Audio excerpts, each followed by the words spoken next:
Oh, you know, I was in rehearsal for Father Comes Home from the Wars, which is being done by fabulous people, well, all kinds of great theater groups, but I was just in LA, and I was trying to get our stage manager, when we came back from our break, to say, "We're black." She didn't go for it, but, you know. Come on, just say it, just say it. But she's, you know, she's the union, and, you know, she plays by the rules. That's why she's so cool. Anyway, I'm gonna say we're black. I'm not in the union. I am in the union, but not in that union. So, I hope that was fun. I had a really good time. Did anybody feel like, oh, I got something done? Carol. Yeah. Remind me of your name. Samantha. Oh, Alexa. I forgot your name. Gee, Alexa. You always have it. I always have it, but somewhere. You just have to remind me where it is. Yeah. Chloe's like, yeah, you know. You sure? What's your name? Michael. Michael's like, all right. I got something done too. It's amazing. Rob, yeah, it was good. Yep. You have Legos on your. Can we see this? Is this like promotion of Lego? No. It's not. You're not getting paid for that? I would get paid for it. I'd be like, hey, that's cool, man. No, I do it for free. I just made it this weekend. You did? You made it? Well, the Yeah, you made that computer? I made this computer. It's not a Lego computer. That's cool. Huh, okay. Anybody have any answers, questions, problems, issues, solutions, anecdotes? I'm running out of words here. Yeah, Adam. The thing that I was working on today was kind of an old piece that I wrote a couple of years ago. Like I was kind of coming back to it and revising it a little bit and kind of cleaning it up. I guess I'm interested to know, like, how do you feel about like going back to old work? Because sometimes like you find that as over the years your preferences change, your writing changes. So like, do you think it's, you know, yeah, that's the question. Well, yes, good question. How are you feeling? I'm just curious. I'm feeling kind Like of. back when you were, how old were you when you wrote this? I mean, like, I guess, Yeah, like 20, yeah. like a year ago. Like it wasn't that long ago, but, but like it was long ago enough that I've like changed in my writing style. Right. And I don't know. I'm kind of like, I remember this being better than than just kind of surprised that I like kind of let things go, certain things go, or like kind of wondering like, would I write this today? And just so kind of wondering like if I am like a different if I've changed too much to kind of really get back into this piece. Well, okay, yeah, it is a really good question. So then I think there is one question. There are several answers. Hillary, just saying. I didn't say Hillary's the answer. I just said I'm just reading your literature. I know we can get in fights later. But so the first answer is. The first question is like, how do you go back to stuff you wrote a year ago or when you were 20? It's like 100 years ago for me. Okay. And the second question is, how do you go back to stuff at all? Right? And so the first thing is, I would answer, maybe the two questions have the same answer, with compassion. So sometimes we have stuff that we wrote maybe a year ago or 10 years ago or whatever, and we haven't finished. We haven't gotten to the end. That's what I mean by finished, right? You haven't gotten to the end, and so you think, how do I really like this. I haven't yet gotten to the end. How do I go back? With compassion. Sometimes we have things that we have gotten to the end. Maybe they've been produced or published or whatever, and you hear the stories about those writers who go back and they're rewriting. James Joyce, I think, did that, and other writers that we might know. Who want to be our friends, they go back and they rewrite, constantly. Just doing Father Comes Home from the Wars, we premiered it, it's published, I added 9 words. I told the lead actor, Sterling, I'm giving you 9 new words. He's like, what? Why? Back? No, of course he thinks it's about him, bless his heart, because he thinks he's not doing a good job. Why can't you give me more words? I'm like, no, I love you, I'm giving you 9 words. But it's always with compassion. Right? So you go back with a kindness to your younger self. And If you think like, oh, this isn't as good as I thought it would, all those questions of value, you have to let all that go. And you have to just look at the work in front of you and say, what does the work need? First thing we know it needs to get to the finish line. That's your job. That's your only job. Well, I did finish it. I was revising it. Here. But like it was a short story that I finished, but like never really did anything with. And so I was like looking at it again to see like if I wanted to try to do something. Like I was revising it, and I was kind of like. Yeah, but you haven't finished it. Meaning. If it still has to be revised, so. Yeah, I would say that. If you're going back to it, you can assume that you haven't. Right, you haven't gotten to that place where you're like, yay! I mean, I have now 8 books. I'm not going back and rewriting them. I consider them finished. I'm done. I'm on to the thing I'm writing now, right? That's what I mean. So if I'm still revising it, then I'm really not finished, right? Okay. So with kindness, I would say, we have to go back to our old work that we still have to work on with kindness. Even our old work that we don't have to work on with kindness, you know? Also, you know, phrases like, you know, people say you have to make your plays actor-proof. Someone was throwing that word around. And that's an interesting concept. It's an interesting concept. What does it mean? It's like, well, it's like, you know, so that, you know, actors are always, well, let's put it in a good light. So actors will always get your meaning and get it right. You know, great. That's cool. You know, that's cool. Or director-proof. So they'll always do a brilliant production of your brilliant play, for example, if you write primarily plays, or if you write screenplays and are, you know, handing them around. But we've all seen, and if you haven't, you really should, a really bad production of a Shakespeare play. Yep. And then you'll know that the concept of making something proof, if anything, is just, you know, the desire of a worried person, you know. And I was playing around with the idea the other week that perfection is the desire of a small mind. I keep saying that. I'll say that until maybe I'll convince myself or something. So, you know. Anybody else? Good question. So does that help? Yes. Be kind. Be kind. Be That- kind. that- Like you're talking to a child or a kitten. You know, your work is like, look at you, right? Yeah. Kind. Be kind. Alicia Nash is asking, she's wondering about self-assessing her writing, how to identify when things are not working. Right. So Alicia, I'm guessing, hi, does it say where she's from? Or just the land of Twitter? Just like Hi, Alicia. So, okay, so I'm guessing you've written something, and it's that moment where you read it and you go, how do I assess it? That's such a nice word. How do I assess it? How do I determine its value, right? Whether it's ready to go out into the world or needs more work. So you have to develop, it's a skill, and we develop, as we continue to work, we develop what Hemingway, I think, called the built-in shock-proof shit detector, right? Which is really great.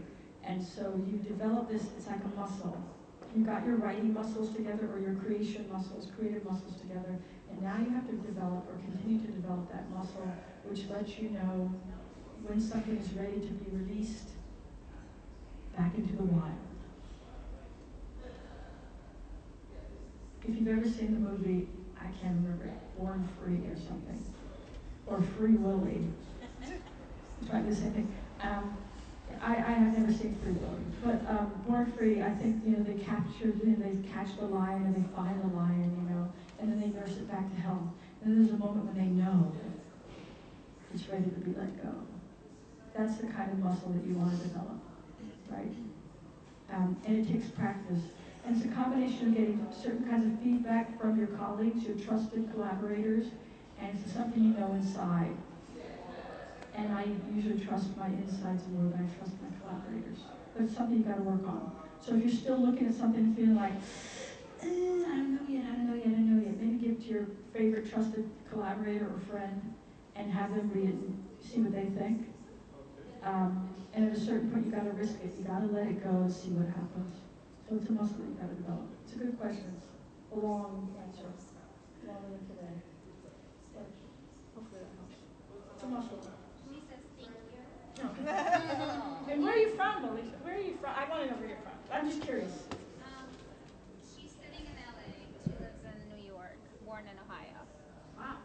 cover the entirety. Thank you for doing this.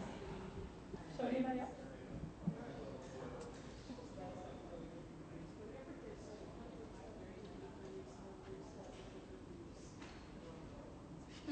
Yes, CA.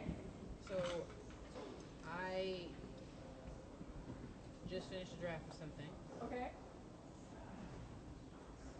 and because I was so in it, it's Right. hard to eject. And I've been told many times that it's important to eject, to take that break. Yes. Yes. How long does that break need to be?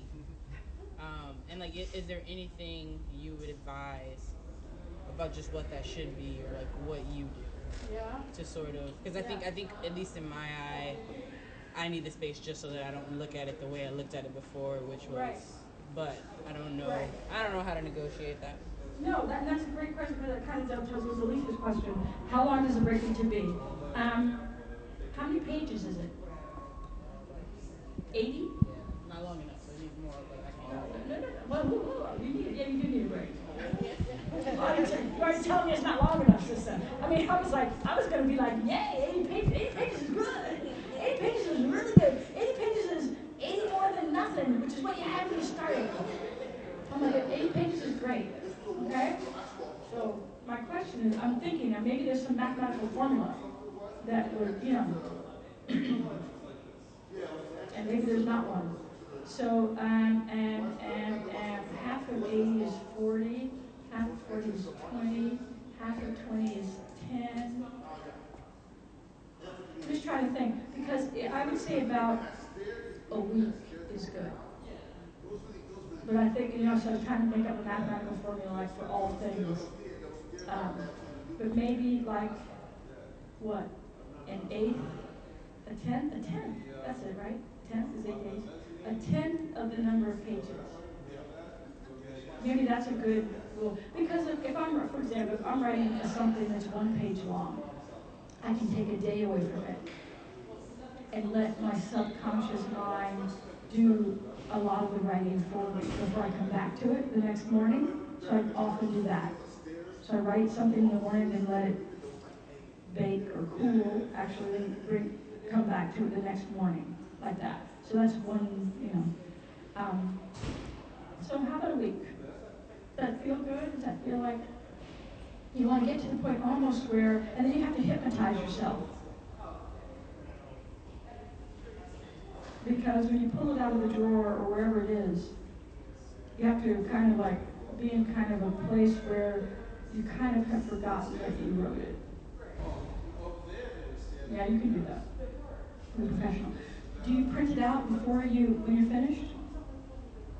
I print it out like immediately when I finish. Like you're finished. Done. Page 80. Yay! Do you print it out? No. This is good. Print it. And we never print anymore. I mean, I do like 10 drafts without printing it. It feels like, and you wonder why I'm having a problem. Because you need to actually print it out. Print it out, put it in a folder, put it in a drawer or in a place, that you're not looking at it. Let it do that magical thing that it does, like seeds do when you're not looking at them under the dirt. Or that children do before they're born. A week, I think. Try a week. If it seems like, and you're still like this, you know what I mean? Then you need maybe a little longer. Does that help? It should be fun. So you pull it out and you go, wow, look at this. And it's always better than you think. It's always like, woohoo! You'll be like, woohoo! When did you finish it? Yeah, right. So like in a week you'll be like, woohoo! 80 pages! Yeah! Yeah.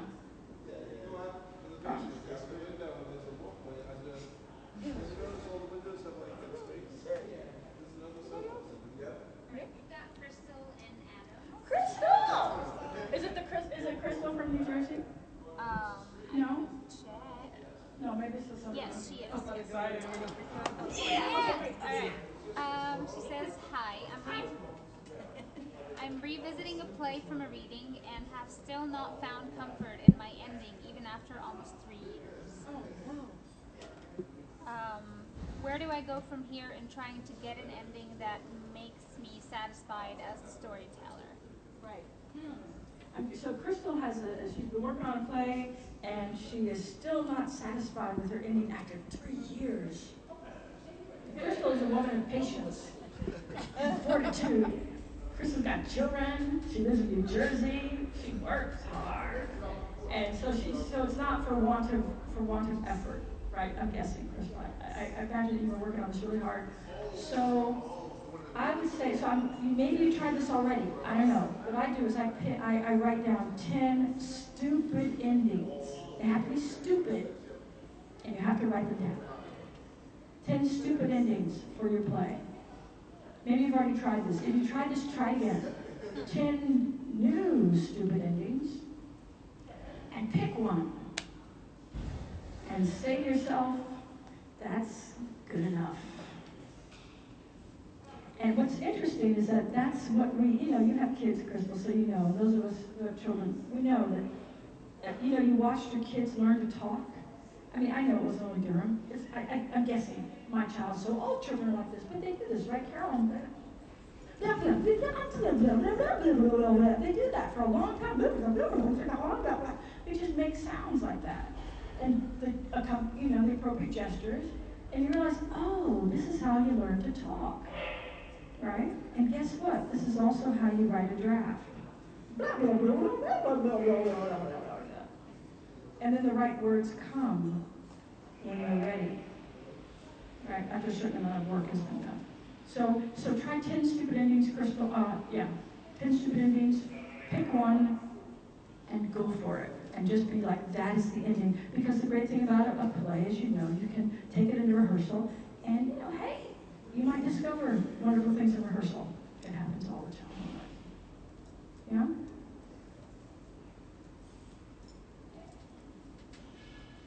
Yeah.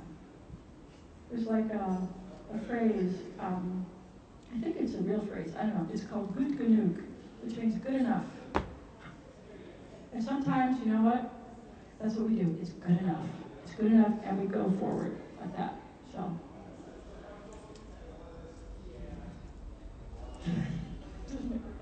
Anybody else? Oh. Yep. Yes, Rob. So, in the work that I'm doing, it's a lot of collaboration. Yes. Do you have advice as to how to deal with collaborators when you feel that either they're going to the same well too often in what they're writing about or how they're writing about it, or if they're not even maybe worse than that, not bringing things that are kind of up to par or working at all?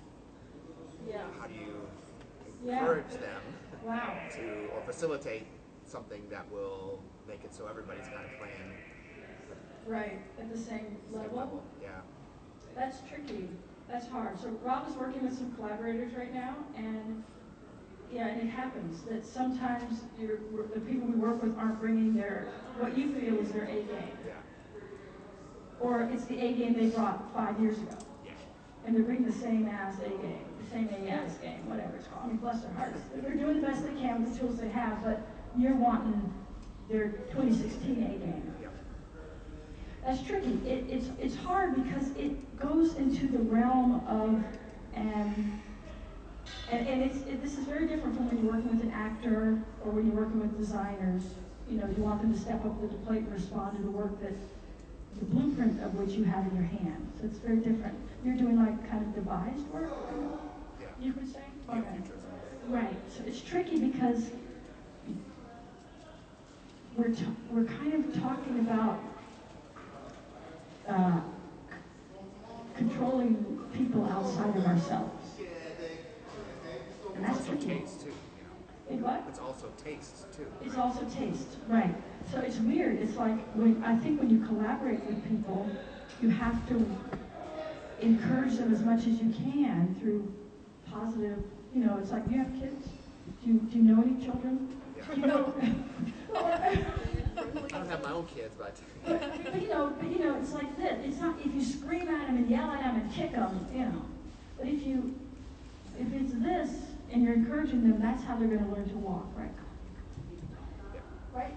So if you're yelling at your collaborator, making them feel bad and all that kind of stuff, just like yourself, this compassion thing, if you don't have that, and I know you do, then they hopefully will rise to the occasion. But you have to say to yourself, they are, at the end of the day, who they are, and their occasion, their A game 2016 might not be what you hoped for.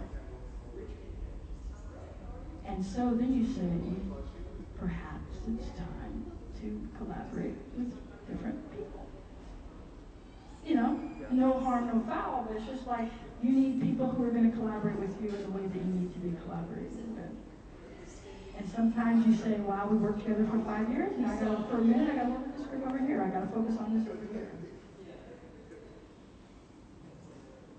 I mean, you didn't mention, I'm just saying, hypothetically, you know what I'm saying? It's not the whole, it's not like a whole group. Right. But maybe it's just encouraging people to right. I mean, because we're constantly creating new stuff, so it's Right. It's like encouraging people to expand their perspectives and look at what all that is, and not discouraging them when they fall down. Right, exactly. But at the end of the day, sometimes you think you might have to get some different people in the mix. I mean, I'm all into but at a certain point you can't control what other people are doing. And, you know, you're gonna have to take what they can bring. I work alone a lot. Therefore. I work alone a lot. I mean, I collaborate once I get to the rehearsal room or on the set or whatever, but the writing, you know, I work alone a lot. So, because I like to get the core thing down before I go into even with a band or something. I like to get the shit together and then give it to them. So.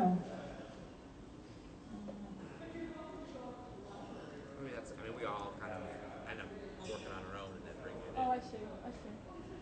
It becomes like a pitch Right, I see. of work every week. It's exciting. It's very exciting. You guys are a great group, really. You guys are really great group. Near Futures, yeah.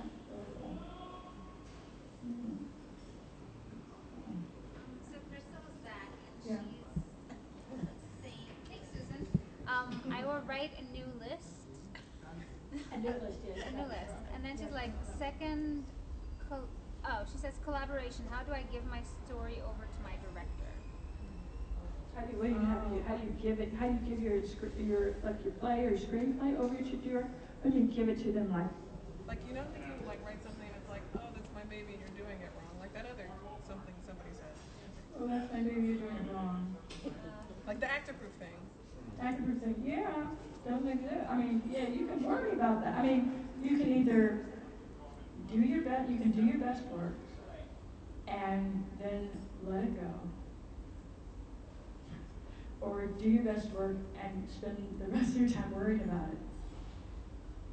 So, yeah. You said it doesn't exist. What made you say that? Because that's originally what you It were going to doesn't say. exist. It doesn't. Why do you think it doesn't exist? What does it? Oh, I thought you were going to say it doesn't exist. Did you hear Oh, the that?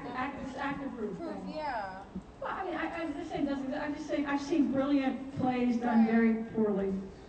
I mean, you know, has anybody seen a bad production of King Lear? I have.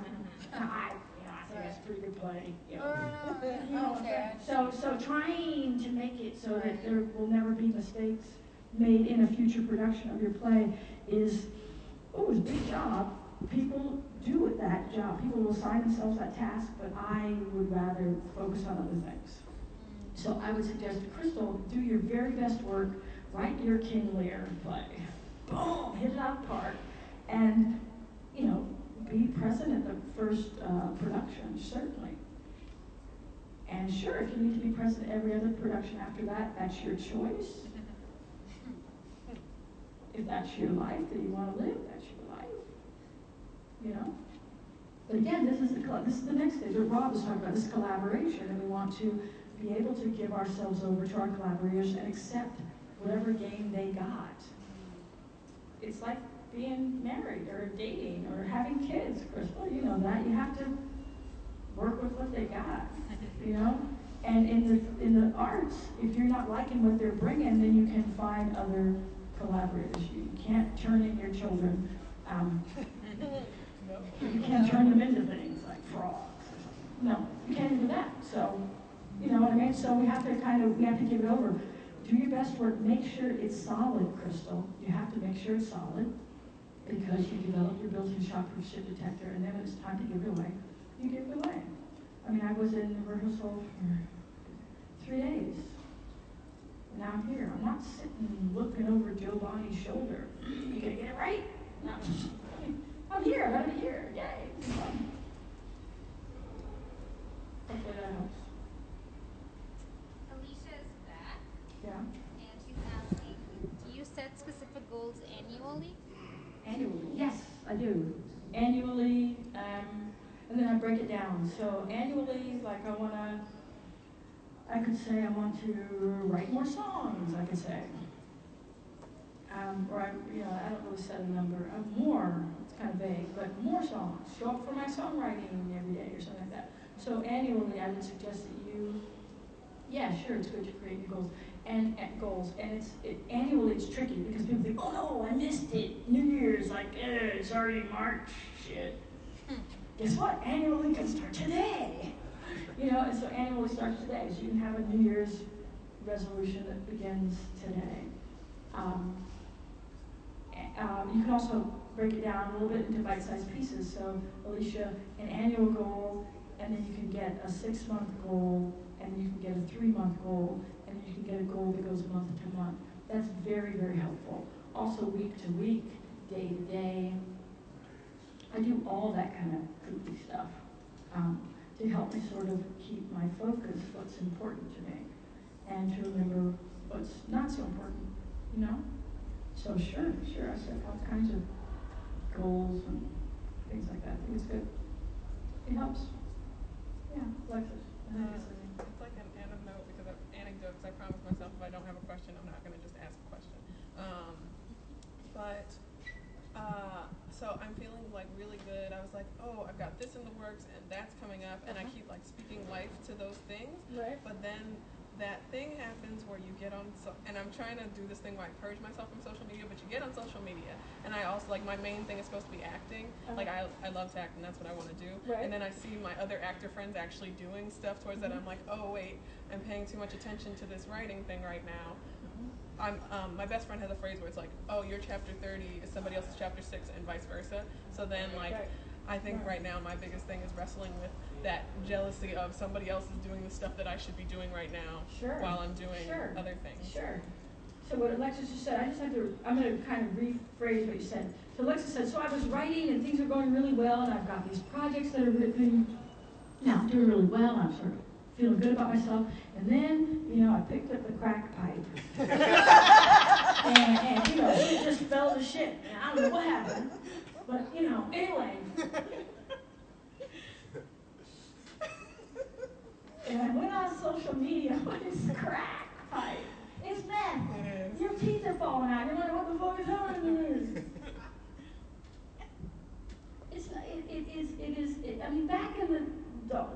Back in the early beginnings of social media, I'm sure it was meant to be like, oh, let's share information. Now every time, you get on that shit, it's like you might as well pick up a crack pipe. You might as well. You might and eat a big chocolate cake and feel shitty about yourself, and then watch really bad television and cry. So. Sounds like a Tuesday. I don't know, people are like, some people go, oh yeah, have you seen my they send me, I'm like, nah, I'm sorry, I didn't catch that news about your whatever you're doing. Oh yeah, you're not on Facebook. I'm like, I'm on Facebook, I just never turn it on, ever, for the past, 7 years. So I'm missing all this stuff. Let's crack. But I can still manage to feel good about what I'm doing. It's not delusional. It's real. The way you feel about yourself after you finish those 80 pages, that's a real feeling. Right? If you need to, and the days that you need to watch TMZ to feel good, you know that you're having a problem.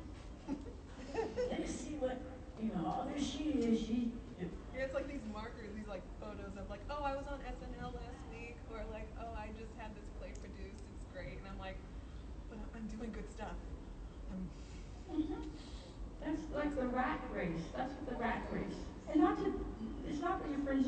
posting their stuff, you know, they're proud of themselves too. But when you start comparing yourself to other people and feeling shitty about it, or feeling good about it, because you got 80 pages and she don't got but 10. I mean, that's the reverse of the same fucking crack pipe, right? I mean, so, away from Facebook. Or, like, put up the firewalls. It's like, I'm only going to look at Facebook, like, once a week, right before I do something really fun with real friends who really like me. Real physical friends.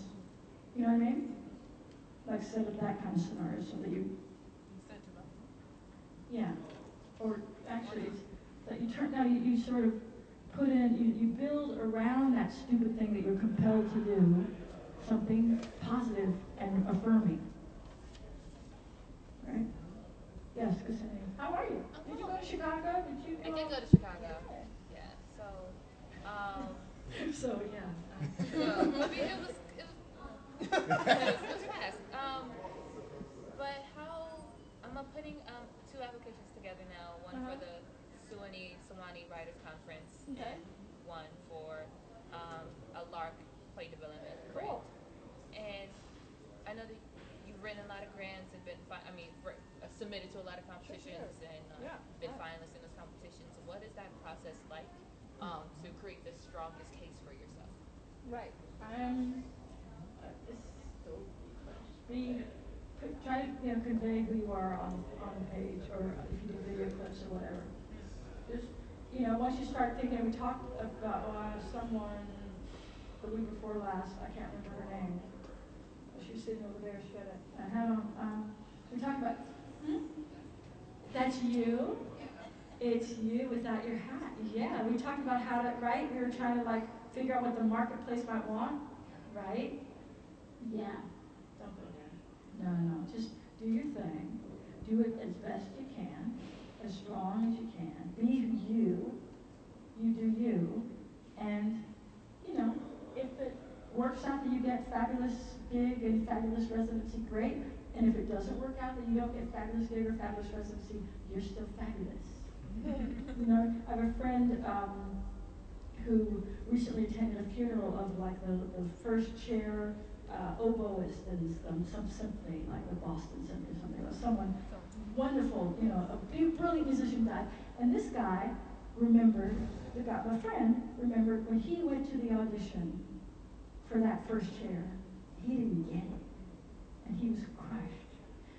But instead of being the first chair in the whatever symphony, he became a world-renowned musician instead, traveling the world doing his thing.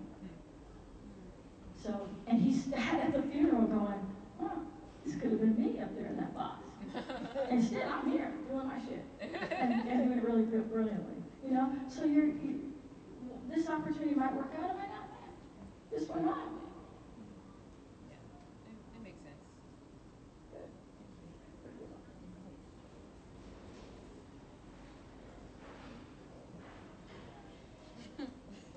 I don't think I'll be able to do that today. Yes, Chloe. Hey, Chloe. Hi. I'm struggling with the beginning of my play because the first sort of 15 pages or so always feels clunky and super expositional. And I haven't been able to get it to not feel like I'm just trying to funnel a lot of information to my audience. Right. And it doesn't feel that natural. Even when I try to bring the exposition out through some business or a roundabout way, it always feels expositional. Do you have advice on how to... Yeah, is it he say, she say? Is it that one? Yeah. I know Chloe, because Chloe's a fabulous writer, and we were in class together last semester. I feel like, so much.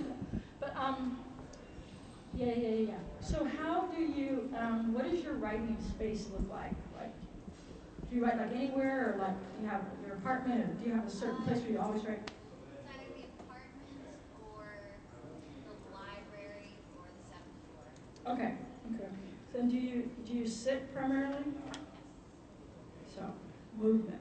So, and this might not make any sense. I don't know if it's going to work or not, but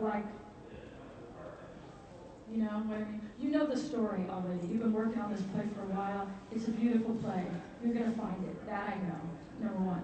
You got to get off your butt and into the rest of your body. Right now, you're really into your butt. And that's fine. You need your butt to write. I do anyway.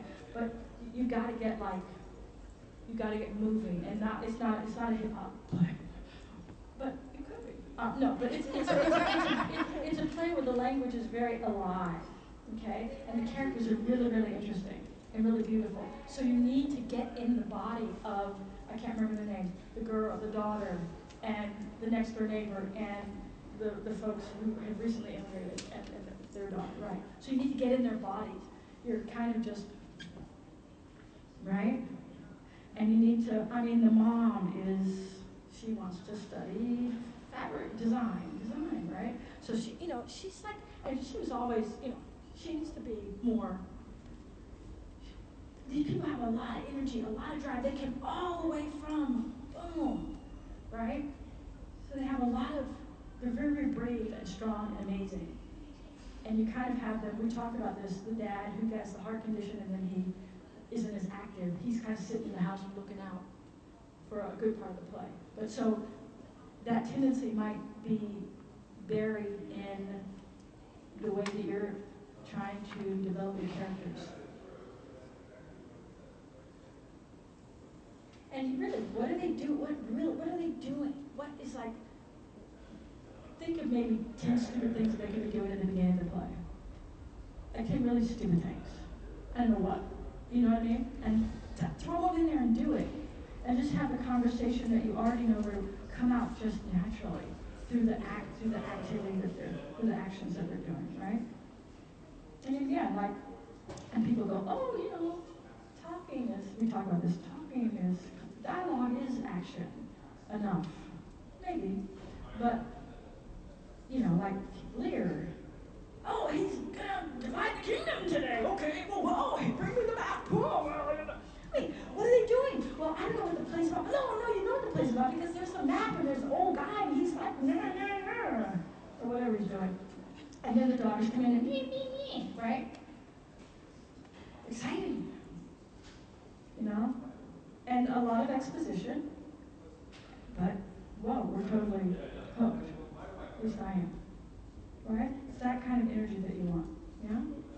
Okay, so make your list of 10 stupid things and pick one. And throw them in there. What's great is you only worry about 15 pages. And then the rest of them just boom! How exciting. And keep checking in because we're excited. I'm rooting for this play. It's such a beautiful play. So. Jessica, something. Sorry, my hand hurts, so yeah. rest. Oh, your hand is tired. Yeah, rested on the pillow of my head. But I just got into NYC MFA program for dramatic writing. Oh my goodness! And what's it like? That's so What's it like? Hey, I'm there. Do you got some people here? CA and Chloe know the program, and maybe some other people. But you just ask them afterwards. CA and Chloe know the program. I'm there. I know what my class is like. Sure. And my other class is like. What is your class like? Oh, well, I have two classes. One is called Collaboration Reloaded. I'm like, y'all know it. Yeah, in it, Collaboration Reloaded, which I teach with Oscar Eustace in the fall.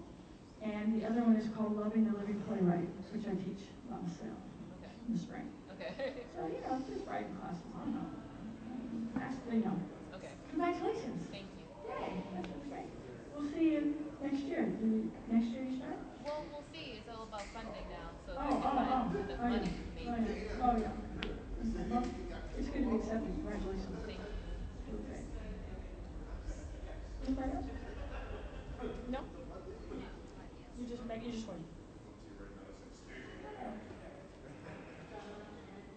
You should have anecdotes.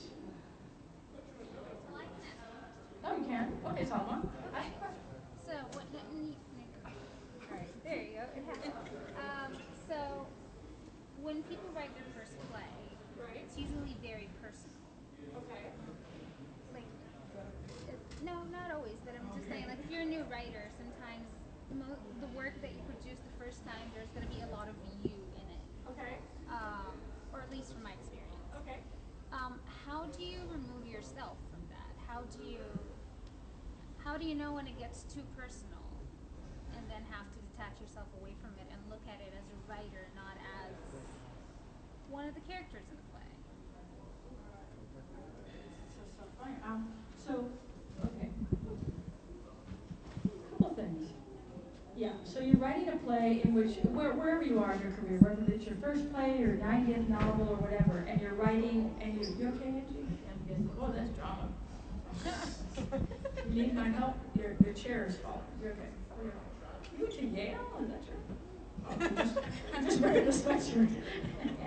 I have a Harvard notebook. I know I didn't go to Harvard, but I have notebooks. So wherever you are in your career, you've written something that's very personal, wherever you are in your career. And how do you look at the work objectively, right? So, because sometimes you might include something in a play or a novel or whatever and say, it has to be that way because it really happened that way. And in those moments, we know that perhaps it has to change, right? Because if it's not serving the play, then we have to cut it, change it, amend it, right? So that's one way to take yourself out of it, by seeing things as if,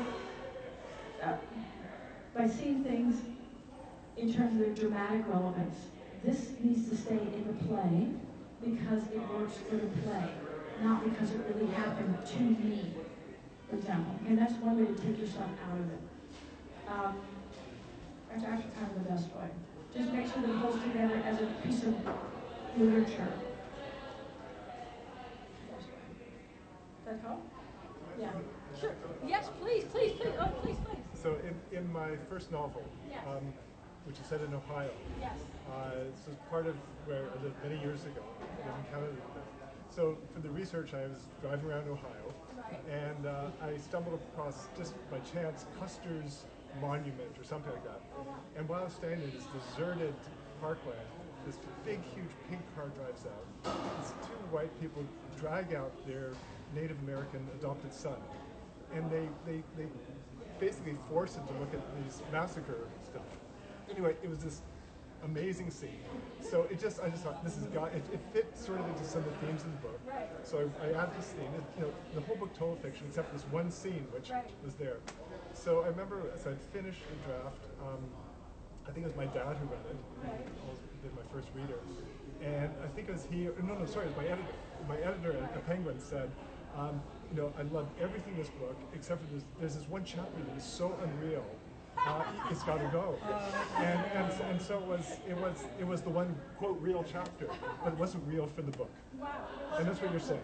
That's what you're saying. It's got to be real for the book. It can't just be brilliant writing or a great scene, but Exactly. it's got to That's be real for exactly the book. perfectly said. It has to be real for the book. Play. Yeah, or play or whatever. Yeah. That's great. Oh, that's a great story. There's that poor child today, or the poor parent. So many things are sad about that. It's a good question and great anecdote. Thanks for the story. Yes, Carol. I have a story in the back of my mind that keeps creeping up year after year, different forms. Right. I can't seem to find. Sometimes I think it's a play. Mm-hmm. I try it a little bit as a play, and I don't think it's dramatic enough because you're telling about things that happen rather than things that are happening right now. That kind of action. Right. So I'm just trying it now as a short story. Oh, good. Okay. And trying that out. But when there's an idea or characters from your life, or maybe not from your life, that keep tugging at your shoulder periodically, how long do you pursue that? Yeah, that's a great question. So Carol's written a lot of novels and stories and plays and songs and things like that. So you ask me a question of, you have a story, idea, that you've had it in your mind a long time, and you try it as a play, not quite right as a play, you try it as this, not quite right, now you're trying it as a short story. And the question is, how long does one keep hope alive? Until hope. Until it goes. That's right. One day that character will either, turn into something, Or they might turn into several things, you know? Or they might turn inside out and suddenly become Abraham Lincoln, for example, in my experience. The character's name has to be See, there you go, see? Not Abraham. Yeah, but I have I can hear, as my son said this morning, Mommy, you're reading my mind. The character could turn inside out and become something else. Or they could just leave you alone. And, you know, it's all good. You know, they could just go back into the fertile soil and come up 3 years later something else energetically, like they could just get reincarnated. Sort of. It's like every now and then you tell the story. You tell about this person, this character. Right. And you say, why am I not writing about this in some way? Right. It's such a good story. Yeah, and you find a way, or, you know, they'll just leave you alone. You know, either way. We'll see. Yeah, that's what's so fun. That's part of the fun. Thanks. Or the torture of it.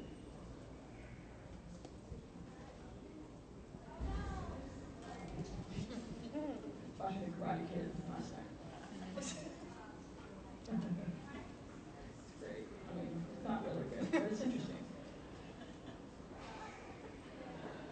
The 80s version or the 2000s version? That one. 80s. Yeah, that's 80s. Song of Yeah. Son and all that. Daniel Son, right? And all of that. Yeah. Ralph Macchio. Yeah, the 80s version. Yeah. That's interesting. I mean, you know. It's interesting. Are we done? Can we go home? Can we go home? Yeah. We can go home. Okay, so we'll be back next week, which is, what's the date? We don't know. 21st. We'll be back on the 21st at 5 p.m. EST, Eastern Standard Time. Thanks so much for coming today. Bye. Thank you.